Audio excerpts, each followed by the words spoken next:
की जानकारी के अभाव में आम जनता का शोषण हो रहा है।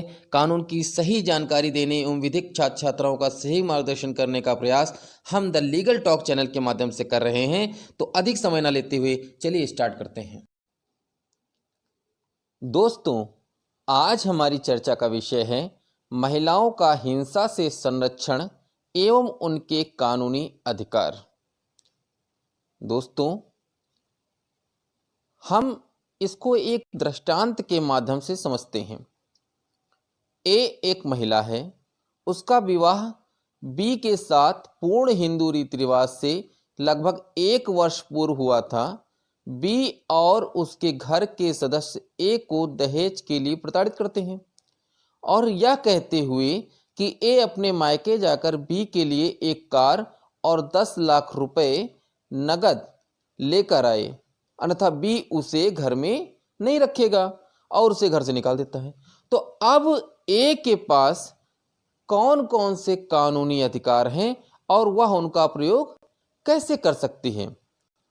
दहेज प्रतिषेध अधिनियम, भारतीय दंड संहिता 1860 के अंतर्गत प्रावधान, घरेलू हिंसा से महिला संरक्षण अधिनियम 2005 के अंतर्गत प्रावधान है एवं भरण पोषण।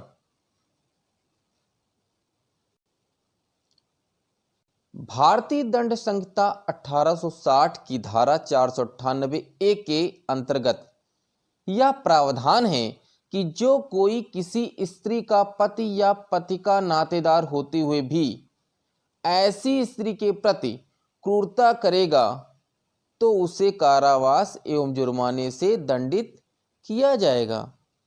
दोस्तों, यहाँ क्रूरता से 2 आशय हैं। एक, किसी स्त्री के प्रति जानबूझकर ऐसा कृत्य या आचरण करना जिससे उस स्त्री को आत्महत्या करने के लिए प्रेरित करना या उसके जीवन या अंग या स्वास्थ्य चाहे शारीरिक हो या मानसिक गंभीर क्षति कारित करने की संभावना है।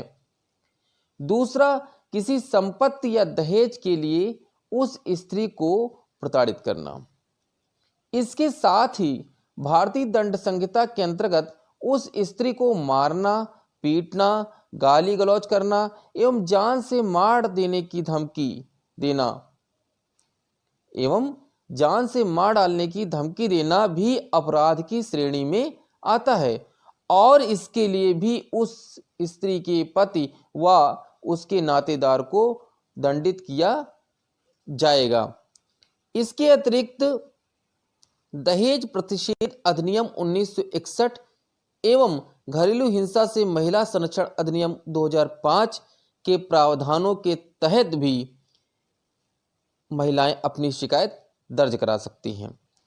महिलाएं अपनी शिकायत संबंधित थाने के भार साधक अधिकारी को लिखित अथवा मौखिक रूप में सूचना देकर कर सकती हैं, किंतु यदि पुलिस द्वारा एफआईआर न लिखी जाए तो महिलाएं इसकी शिकायत सीधे न्यायालय में कर सकती हैं।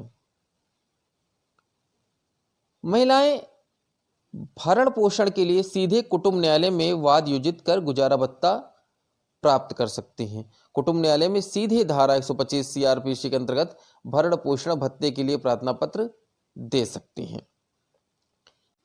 दोस्तों, अब प्रश्न यह उठता है कि यदि किसी महिला की ससुराल किसी अन्य जनपद में है और मायका किसी अन्य जनपद में, मायका मतलब पिता का घर किसी अन्य जनपद में है, तो महिलाएं शिकायत कहाँ करेंगी? महिलाएं अपनी बात किस भार साधक अधिकारी को बताएंगी? कहाँ जाकर अपनी शिकायत दर्ज कराएंगी? तो फ्रेंड्स, प्लेस ऑफ अकरेंस जहाँ का है, घटना जहाँ कारित हुई है, शिकायत वहीं दर्ज की जाएगी, शिकायत वहीं दर्ज कराई जाएगी। किंतु यदि आपको वहां जाने में परेशानी हो रही है, आपका मायका ससुराल से दूर है और वहां पर लगातार ससुराल वाले आपको धमका रहे हैं, आपको लगता है कि आप सुरक्षित नहीं हैं, तो इसके लिए आप हाई कोर्ट में पत्रावली ट्रांसफर की याचिका फाइल कर सकते हैं।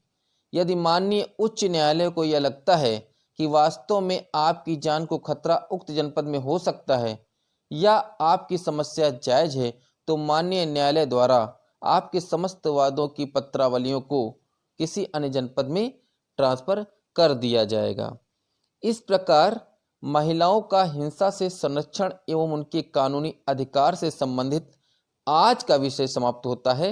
आशा है इससे आपको लाभ होगा। धन्यवाद।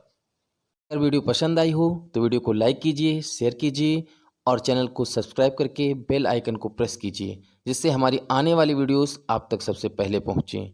और किस टॉपिक पर आप वीडियो चाहते हैं कमेंट सेक्शन में कमेंट करके ज़रूर बताइए। धन्यवाद।